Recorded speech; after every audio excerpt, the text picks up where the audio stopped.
When you think of a championship team that exemplifies what it means to play as one cohesive unit, the beauty of the sport on full display, a playstyle that was very different from most other star-studded rosters of that time, you gotta think of the 2014 Spurs. This team relied on their chemistry, the ball movement, and complete trust in one another.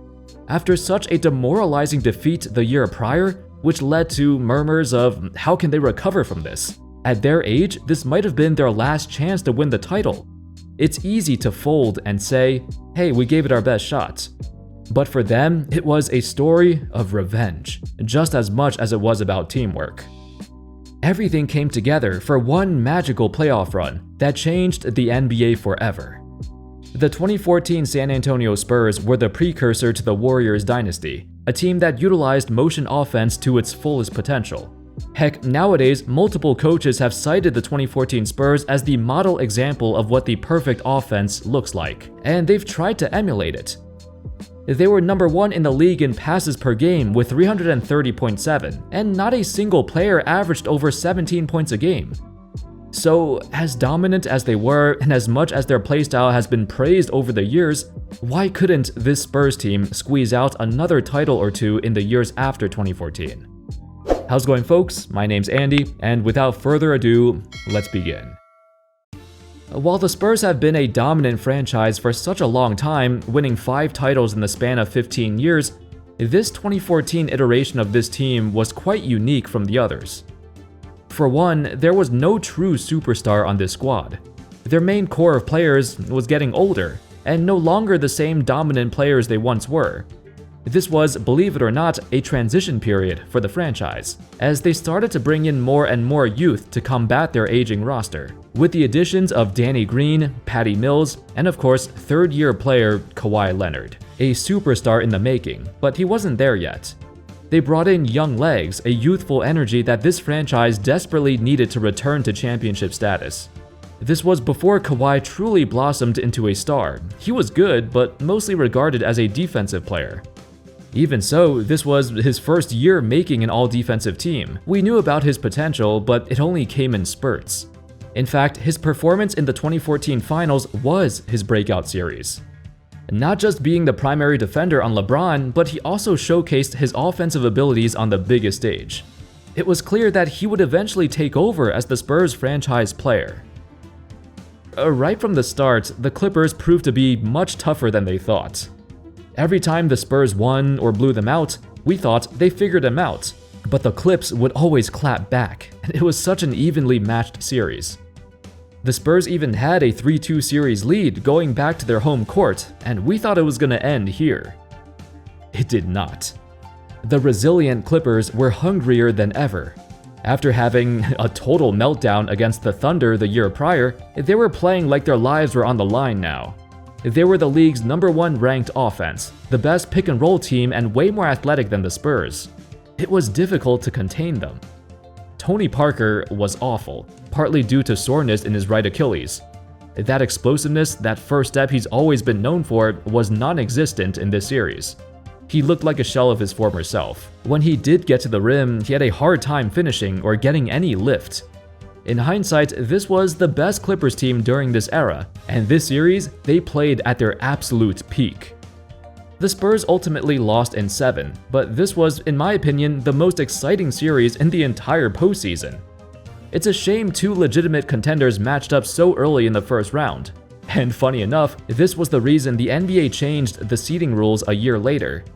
Instead of division winners having a higher seed automatically, that was thrown out the window. Your seed was now solely based on your record, so we no longer had to hear all those "why is Portland the 4th seed" questions. After the season, faith in the Spurs started to dwindle.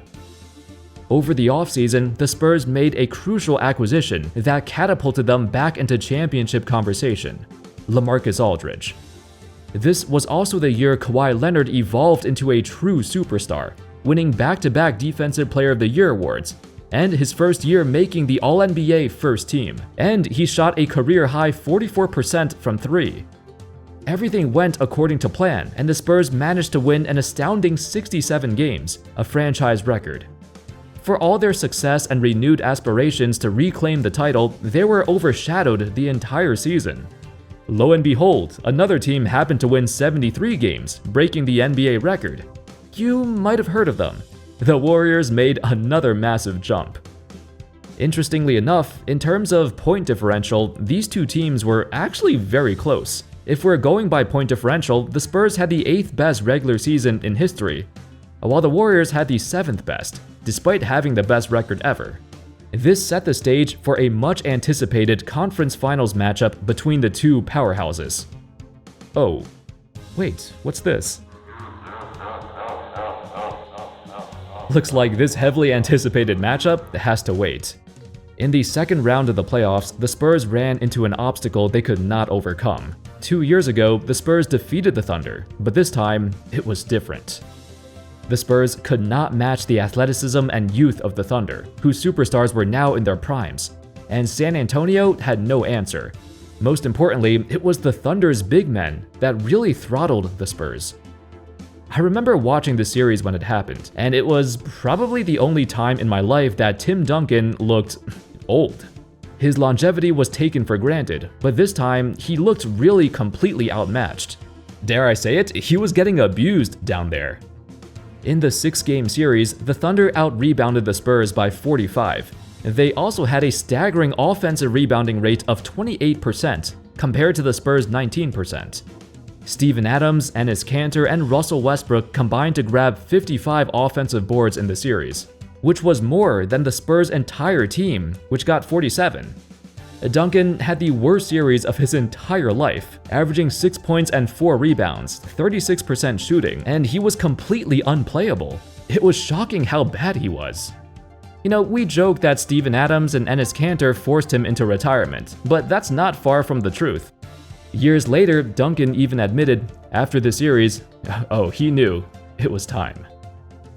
Kawhi, while he was good, he was still quite young at this point, and the inexperience still showed. His offensive production was inconsistent, and he had to guard Kevin Durant and sometimes Westbrook at the same time. It was too much for him. Aldridge carried the Spurs in multiple games, but outside of these two, the Spurs role players failed them. The greatest team in Spurs franchise history failed to meet expectations. When this Thunder team pushed the Warriors to 7 games and even had a 3-1 series lead over them, I feel like losing to them wasn't as bad anymore. It was obvious they were much better than their record indicated. So, while it was disappointing, it wasn't the end of the world. At least, not yet. Not until July 4th, 2016, when Kevin Durant announced he was joining the Golden State Warriors. It sent shockwaves across the NBA. Not just because of Durant's slithery maneuver, but it basically meant nobody else was gonna win anything. I think this was the only time in NBA history that a single team was favored over the entire field in terms of championship odds. Preseason odds had the Warriors at -128. For comparison, the 1996-97 Bulls preseason odds were +100, and that's right after a 72-win season. Saying the Warriors were favorites to win the title is underselling it. If anyone else won besides them, it would be so surprising. The Spurs are not a team that's easily rattled, but it was quite clear every other team, including them, were the underdogs coming into this season. They still managed to win 61 games, and this time they would indeed meet the Warriors in the conference finals. The Spurs built a 21-point lead by the third quarter, and everything seemed to be going their way. Can this underdog Spurs team truly defeat the insurmountable Giants? Sadly, you know what happens next.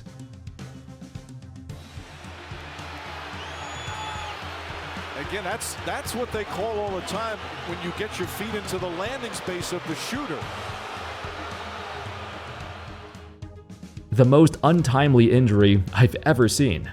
Now, I'm not saying the Spurs would have beaten the Warriors in a 7-game series, but it was looking like this would be a super competitive series.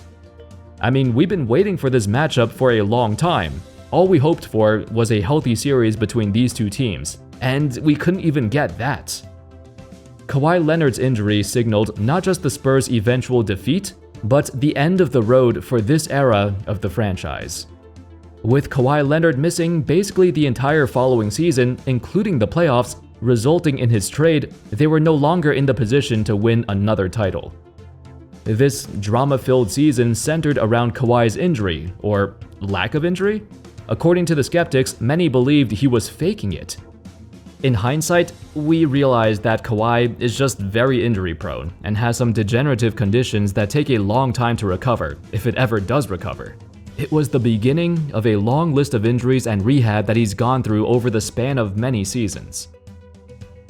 Anyway, that's all, folks. What looked like such a dominant team, the Spurs could not repeat. With all the reasons I've talked about, it's mostly because it was unfortunate timing. They had even better seasons after 2014, but it coincided with the rise of the Golden State Warriors and the decline of their old core of stars.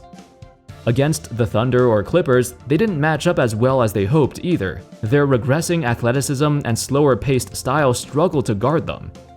If luck rolled in their favor a couple of times, perhaps they could have won another.